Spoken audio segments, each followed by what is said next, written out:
to hang out with the boys. Instead, a little snow scared him off this morning in Connecticut. J-Bone, good morning. Lamar Jackson doubtful for their must-win game literally against the Packers today. What more can you tell us about the Ravens quarterback situation? G, I'm with you in spirit. Tyler Huntley prepared to start for the Ravens, and it is looking like he will. Lamar Jackson doubtful. There wasn't really a lot of suspense. He wasn't going to play in a must-win game that the Ravens absolutely have to keep their playoff hopes alive. So unless anything changes in the next 12 hours or so, it will be the battle of the backups. Green Bay going with Malik Willis, and of course Lamar Jackson will be on the bench as Tyler Huntley starts for the Ravens. Green Bay in the playoffs, but you mentioned it. If the Ravens lose today, they are eliminated from playoff contention. Lamar not the only big name with injury concerns this week. Let's go through some other notable players. Let's start with TJ Watt. TJ Watt ruled out for the Steelers, but the good news is he did practice. He is supposed to make a full recovery from the lung puncture he suffered from a little dry needling incident a few weeks back. So things seem to be trending in the right direction. It's still uncertain when he will take the field for the Steelers, but he is hoping to get back, especially if they make a playoff push. They'll be ready to go, hopefully, with Watt in the fold. All systems were go this week in practice where he was limited, and there were no setbacks. That's the good news. Now you got Chicago. Good news, bad news. Roma Dunze is the bad news. He is out for the third straight week, dealing with a bit of a stress fracture in his foot. It's really just a rest issue. The team weighed options. They didn't put him on injured reserve. They're hoping that more rest can help him potentially be back in the playoffs, so they will monitor him week to week. But Luther Burden back. He missed last week with an ankle, but he practiced in full on Friday, so he will be one of the top targets for Caleb Williams moving forward. And then you got the 49ers, George Kittle, dealing with an ankle sprain. I'm told it's not a high ankle sprain. It's more of a low to mid issue. So that's the good news. They shouldn't keep him out for the long term. But this week, he did not practice at all. They are leaving the light on for him. He'll be questionable. They are hopeful that he can make it sort of a game time decision. They'll determine how he feels today.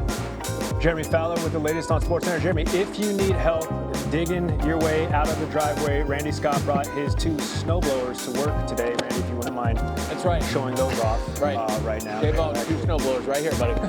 One here. I need one right here. So I will pay for it. All right, good. You'll be up for all 4 teams involved. The big storyline, the Ravens need to win over the Packers, or Baltimore is eliminated from playoff contention. Jeremy Fowler is here with us. Jeremy, Lamar Jackson, the big glaring name on the injury report heading into that game amongst a few. But what's the very latest on Jackson's status for tonight? Phil, Tyler Huntley is expected to start this game. It's been trending that way. Lamar Jackson listed as doubtful, so unless he perks up in the next 12 hours or so, he will not play. Florida hopeful maybe he could practice on Thursday. When that didn't happen, it became clear that he would be listed as doubtful and Tyler Huntley would be in line to start.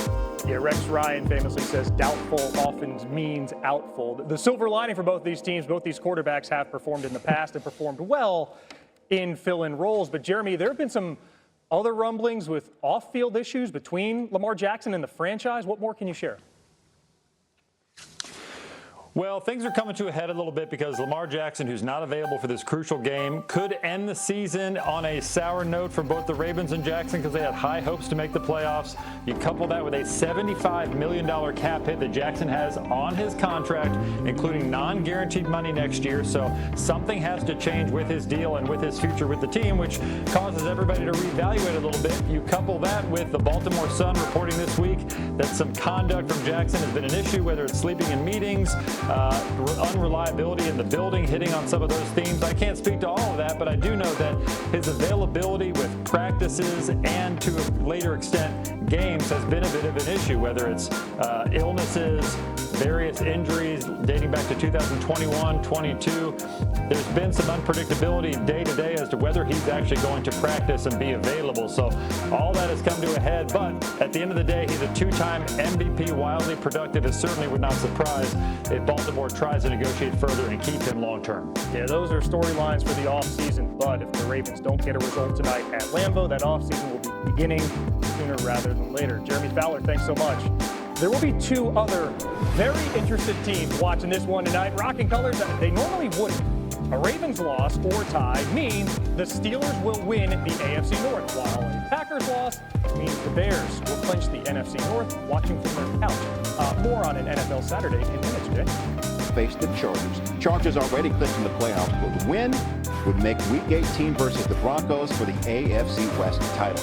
Then at 8 p.m. Eastern, the loveless Packers will host the Ravens. A Green Bay loss would give the Bears the division, and a Ravens loss would give the Steelers the division. Joined now by our guy, Sam Acho. Sam, first up today, Texans and Chargers. That Houston pass rush has been nasty. What answers do the Chargers have for it? The answers might be on the other side of the ball and try to have a better defense than you see from the Texans, because Will Anderson and Danielle Hunter are dominant. That's been the issue for the Chargers. Pass protection. What's been the positive for the Texans is getting after the quarterback. These two guys have 140 quarterback pressures on the season. Where does the Chargers struggle the most? It's at protecting the quarterback. Justin Herbert's been sacked more than anybody else. And oh, by the way, your two starting tackles, Joel Slater out. I was at the Chargers game last week. Another tackle went down. And so I think the Chargers' best chance is actually on the defensive side of the ball. The Texans have struggled on offense. Maybe the Chargers and Khalil Mack could be the better defense on that side. That Houston defense again playing well, holding opposing QBs to an NFL low 49 total QBR this season. All right, Sam, tonight the Ravens travel to Green Bay. Both teams will be looking to establish the run. Which team do you think will be more successful at doing that? I think it'll be the Baltimore Ravens. I understand that Lamar Jackson may not play, but your 300-pound fullback Patrick Ricard is back. Remember, Ricard missed the first 6 games of the season. Ravens went 1-5 in those 6 games. He came back. They won 5 straight. I understand that there have been some fumbles this year from Derrick Henry, but on big bodies. And oh, by the way, Micah Parsons, one of the star defensive players for the Packers, is out. So I think it's going to be Derrick Henry in the running game that'll have to be the answer for this Baltimore Ravens offense. Sam Acho, my man. See you back in a few. Let's go back over to Phil. Hey and Phil back on SportsCenter. We've got a critical NFL Sunday tomorrow. Week 17 just means massive playoff implications. Jags playing the Colts. If Houston loses today in LA, Jacksonville can clinch the AFC South with a win here. Either way, the Jags take the division with wins over the Colts and Titans, so they are in decent shape.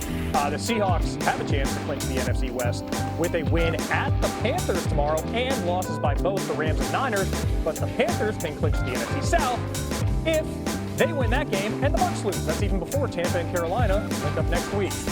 Jalen Hurts and the Eagles visit reigning MVP Josh Allen and the Bills in just their second ever meeting as starters. Philly's still the only team to have clinched the division, but Buffalo's been hot. They've won 4 in a row. Then on Sunday Night Football, the Bears travel out west to visit the 49ers. A Bears win clinches the NFC North for their first time since 2018, but the Niners still control their own fate for the NFC's 1 seed. That was a lot. So for you visual learners, the NFC playoff pictures, write this in pencil though. The Seahawks currently hold the number 1 seed in the conference. They do visit the Niners week 18. If Seattle wins both, if both of those win tomorrow, it does set up a winner-take-all for the NFC 1 seed between Seattle and San Francisco. Next week, Jeremy Fowler and Sam Acho back with us to try and simplify all of that, talking Sunday's best. Jeremy, let's start with the Bills. They're hot. Josh Allen, the best player in the league, is MVP last year, but he hurt his foot last week in that win over the Browns. How is he heading into Sunday's game?